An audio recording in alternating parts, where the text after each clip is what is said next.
কোনো ব্যক্তির মৃত্যুদণ্ড চূড়ান্ত হওয়ার পূর্বে তাকে মৃত্যুদণ্ডাদেশপ্রাপ্ত আসামি বলা যাবে না এবং তাকে মৃত্যুর সেলে বন্দী রাখা যাবে না। এই রিট পিটিশনটার প্রেক্ষাপট ছিল যে 3 জন মৃত্যুদণ্ডের আসামি যারা মৃত্যুর সেলে বন্দী আছেন, যাদের আপিল এখন হাইকোর্ট বিভাগে শুনানির জন্য অপেক্ষমান আছে, তারা 3 জন বন্দী এই রিট আবেদন দায়ের করেছিলেন। এই রিট আবেদন দায়েরের প্রেক্ষিতে 2021 সালে মাননীয় হাইকোর্ট বিভাগ রুল দিয়েছিলেন যে কেন মৃত্যুদণ্ডের সাজা চূড়ান্ত হওয়ার পূর্বে মৃত্যুর সেলে রাখাটা অবৈধ ঘোষণা করা হবে না, এই মর্মে রুল দিয়েছিলেন। এবং ইন্সপেক্টর জেনারেল অফ প্রিজনকে বলেছিলেন যে হাইকোর্টকে বাংলাদেশে কত মানুষ মৃত্যুর সেলে বন্দী আছেন, পুরুষ এবং মহিলা, তাদের বিস্তারিত তথ্য দায়ের করার জন্য। ইন্সপেক্টর জেনারেল অফ প্রিজনের পক্ষ থেকে এই তথ্য হাইকোর্টে দায়ের করা হয় এবং বিস্তারিত শুনানি করা হয়। রাষ্ট্রপক্ষ, আমরা যারা আছি, এবং ইন্সপেক্টর জেনারেল অফ প্রিজনের পক্ষ থেকেও বিশেষ আইনজীবীকে শুনানি করা হয়। এই প্রেক্ষাপটে এই মামলাটি রায়ের জন্য অপেক্ষমান ছিল। আজকে রায় ঘোষণা করা হলো। এই রায়ের প্রথম দফা যে ঘোষণা করেছেন যে কোনো ব্যক্তির মৃত্যুদণ্ড চূড়ান্ত হওয়ার পূর্বে তাকে মৃত্যুদণ্ডাদেশপ্রাপ্ত আসামি বলা যাবে না এবং তাকে মৃত্যুর সেলে বন্দী রাখা যাবে না। মৃত্যুদণ্ডাদেশ চূড়ান্ত হবে যত বিচার বিভাগীয় পদক্ষেপ আছে, হাইকোর্ট বিভাগ, আপিল বিভাগ এবং প্রশাসনিক পদক্ষেপ আছে, মহামান্য রাষ্ট্রপতির কাছে ক্ষমা প্রার্থনা, এই সব কিছু নিষ্পত্তির পরেই একজন ব্যক্তির মৃত্যুদণ্ডাদেশ চূড়ান্ত হবে। এবং শুধুমাত্র তখনই একজন মানুষকে মৃত্যুর সেলে সলিটারি কনফাইনমেন্টে নির্জন কক্ষে বন্দী রাখা যাবে, তার আগে তাকে নির্জন কক্ষে রাখা যাবে না। দ্বিতীয়ত কথা বলেছেন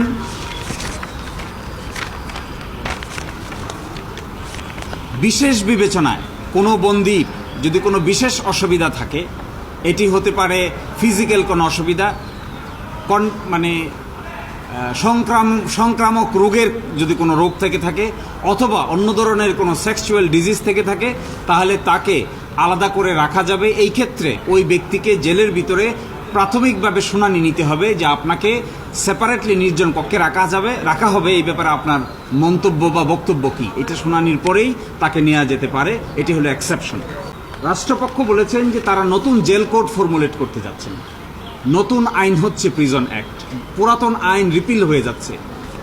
হাইকোর্ট ডিভিশন বলেছেন এই রায়ে যে অবজারভেশন দেওয়া হচ্ছে, যে ধরনের ফাইন্ডিংস দেওয়া হচ্ছে, এগুলো যেন নতুন আইনে রিফ্লেক্টেড হয়, নতুন আইন ফর্মুলেট করার সময় এগুলো স্থান পায়, এই মর্মে একটি বিবেচনা করতে বলেছেন। আরও বলেছেন এখন আমাদের দেশে হাইকোর্ট বিভাগে মৃত্যুদণ্ডপ্রাপ্ত আসামিদের জামিনের দরখাস্ত শুনানি হয় না। অন্যান্য আসামিদের যাদের মৃত্যুদণ্ডের চাইতে অন্য সাজা হয়, তাদের জামিনের দরখাস্ত অহরহ শুনানি হয় এবং তারা জামিন পেয়ে বেরিয়ে যান। কিন্তু মৃত্যুদণ্ডাদেশপ্রাপ্ত একবার হলেই তার আপিল শুনানি করার কোনো ব্যবস্থাপনা আমাদের হাইকোর্ট ডিভিশনে আপাতত নেই। তিনি বলেছেন অন্যান্য আসামিদের মতোই এদের আপিলও যাদের পেন্ডিং আছে হাইকোর্ট ডিভিশনে, তাদের বেইলের দরখাস্ত যেন শুনানি করা হয় এবং উপযুক্ত আদালতে উপযুক্ত ক্ষেত্রে তাদের বেইলও যেন মঞ্জুর করা হয়। আর বলেছেন জেল কর্তৃপক্ষকে এবং সারা বাংলাদেশের যত জেল আছে, ইন্সপেক্টর জেনারেল অফ প্রিজন সহ সবাইকে এই মৃত্যুর সেলে যারা বন্দী থাকেন তাদের সম্পর্কে কোনো তথ্য, কোনো সাংবাদিক, কোনো রিসার্চার কিংবা অন্য কোনোভাবে তথ্য অধিকার আইনে যদি কেউ দরখাস্ত দিয়ে জানতে চায়, তাদেরকে যেন বিস্তারিত তথ্য জানানো হয়। এবং সুপ্রিম কোর্ট এবং হাইকোর্ট রেজিস্ট্রিকে ডাইরেকশন দিয়েছেন তাদের কাছেও এই ধরনের তথ্য, কতজনের মৃত্যুদণ্ড হচ্ছে, কতজনের কমিউট হচ্ছে, কতজনের মৃত্যুদণ্ড লাঘব হচ্ছে, কতজনের ডেথ পেনাল্টি বহাল থাকছে, এই ব্যাপারে তথ্য অধিকার আইনে কোনো ব্যক্তি যদি দরখাস্ত দেন, সাংবাদিকরা দেন, আইনজীবীরা দেন, তাদেরকে যেন এই তথ্য সাপ্লাই করা হয়। এবং বলেছেন সুপ্রিম কোর্টের ওয়েবসাইটে এই সংক্রান্ত রিপোর্ট পাবলিশ করার জন্য, সুপ্রিম কোর্টের অ্যানুয়াল রিপোর্টে এই ডেথ সেন্টেন্সের যারা সাজাপ্রাপ্ত তাদের বিস্তারিত রিপোর্ট যেন সুপ্রিম কোর্টের ওয়েবসাইটে প্রকাশ করা হয় পরিসংখ্যান দিয়ে।